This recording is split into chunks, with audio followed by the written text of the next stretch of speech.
बहुत ज़्यादा स्थिति बढ़िया नहीं रहेगी बीजेपी के सामने। अभी जो बिहार में चल रहा है राजनीतिक दौर, उसमें बीजेपी के सामने ये लोग टिक नहीं पाएंगे। नहीं, लेकिन इस बार स्थिति बदला हुआ है सम्राट चौधरी के नेतृत्व में।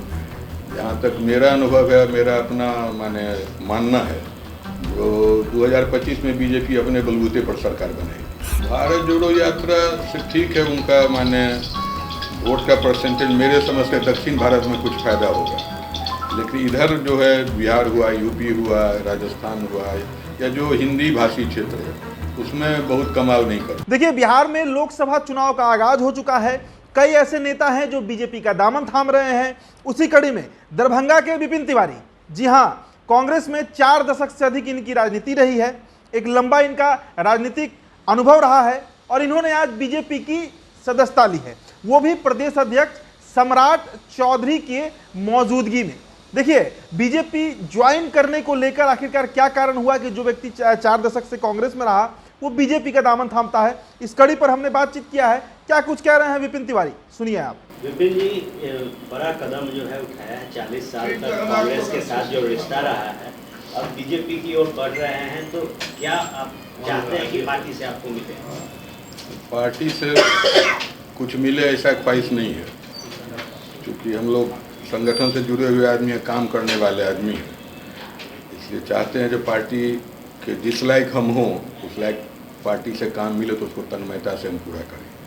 दरभंगा में आपका जो राजनीतिक कर्म भूमि रहा है, तो अब जब भाजपा में आ रहे हैं तो क्या लगता है कि जिस तरीके से उस तरह के क्षेत्र में यलगार बीजेपी ने भरा है, दरभंगा के आगे बात की जाए तो सीमांचल के इलाकों में बीजेपी कहा जाता है कि कमजोर पड़ती है, तो क्या लगता है कि अब पार्टी में आप आ रहे हैं, कांग्रेस के साथ लंबा रिश्ता रहा है, तो क्या इसका फायदा बीजेपी को होगा? निश्चित रूप से। आज जब आप ज्वाइन कर रहे हैं तो क्या लगता है कि आने वाले दिनों में जो स्थिति इंडिया को लेकर बनी है तो मजबूती मिलेगी पार्टी को? मजबूती मिलना तो चाहिए। हम लोग तो इंडिया गठबंधन जो बना है उसके बाद कहा जा रहा है कि विपक्ष मजबूत हुआ है, 2 दर्जन से अधिक पार्टियां एक साथ आ गई हैं। तो ऐसी परिस्थिति में एनडीए या बीजेपी के लिए बीजेपी ज्वाइन करने का कोई मतलब? क्योंकि विपक्षी एकता के बाद विपक्ष मजबूत हुआ है। ठीक है, उन लोगों का सोच है जो विपक्ष मजबूत हुआ है, लेकिन तो आने वाला समय बताएगा ना। आपको क्या लगता है? हमको तो लगता है जो बहुत ज़्यादा स्थिति बढ़िया नहीं रहेगी बीजेपी के सामने। अभी जो बिहार में चल रहा है राजनीतिक दौर, उसमें बीजेपी के सामने ये लोग टिक नहीं पाएंगे। लेकिन कांग्रेस, जदयू, वाम सब एक साथ आ गए हैं एक मंच पर, तो वोट शेयर उनका ज़्यादा होगा। वोट शेयर ज़्यादा होगा, लेकिन कितना वोट हासिल कर पाएंगे इस पर भी निर्भर करता है। ऐसा नेतृत्व कोई बढ़िया तो हमको नहीं दिखाई पड़ रहा। क्या लगता है सम्राट चौधरी के नेतृत्व में बीजेपी बढ़िया इस पर प्रदर्शन करेगी? क्योंकि लोकसभा को अगर साइड रखा जाए तो विधानसभा जब 2015 में भी हुआ था तो बीजेपी को जो है सीधे धराम से गिरी थी। नहीं, लेकिन इस बार स्थिति बदला हुआ है सम्राट चौधरी के नेतृत्व में।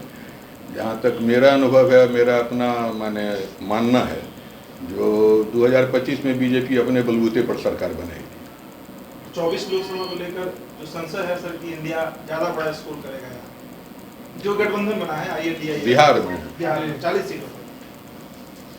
नहीं, उन लोगों का सोच है, लेकिन ऐसा होगा ये जरूरी नहीं है। भारत जोड़ो यात्रा पर राहुल गांधी निकले थे, कांग्रेस ने उसको खूब भुनाया, कहा कि हमें इसका फायदा होगा, और एक बार फिर वो यात्रा पर निकल रहे। उसके पहले अगर आप जैसे कार्यकर्ता पार्टी को छोड़ते हैं, बाहर निकलते हैं सैकड़ों समर्थकों के साथ, कार्यकर्ताओं के साथ, तो क्या ये राहुल गांधी का भारत जोड़ो यात्रा जो है उसका फलसफा कुछ बेहतर नहीं रहता? भारत जोड़ो यात्रा से ठीक है, उनका वोट का परसेंटेज मेरे समझ से दक्षिण भारत में कुछ फ़ायदा होगा, लेकिन इधर जो है बिहार हुआ, यूपी हुआ, राजस्थान हुआ, या जो हिंदी भाषी क्षेत्र है उसमें बहुत कमाल नहीं कर पाएंगे। तो दरभंगा के जो विपिन तिवारी हैं, आप कह सकते हैं जो मिथिलांचल का क्षेत्र है उसमें बीजेपी को कैसे मजबूत किया जाए, बीजेपी को कैसे उनके वोटर्स को बढ़ाया जाए, इस कड़ी में इनके द्वारा बीजेपी ज्वाइन किया गया है। और आपको बताएं कि हजारों की संख्या में इनके जो समर्थक हैं वो बीजेपी दफ्तर पहुंचते हैं। सम्राट चौधरी के मौजूदगी में इनको बीजेपी ज्वाइन कराया जाता है और इस तरह आप कह सकते हैं कि बीजेपी में एक और नेता जो है वो बढ़ा है। तो विपिन तिवारी अपने कई समर्थकों के साथ आज बीजेपी का सदस्यता लिए हैं और बीजेपी लगातार बिहार में इस तरह से जो कार्यकर्ता है जो कांग्रेस से टूट कर आ रहे हैं उनके चलते मजबूत होते जा रही है। फिलहाल इस खबर में इतना ही। बहुत बहुत शुक्रिया।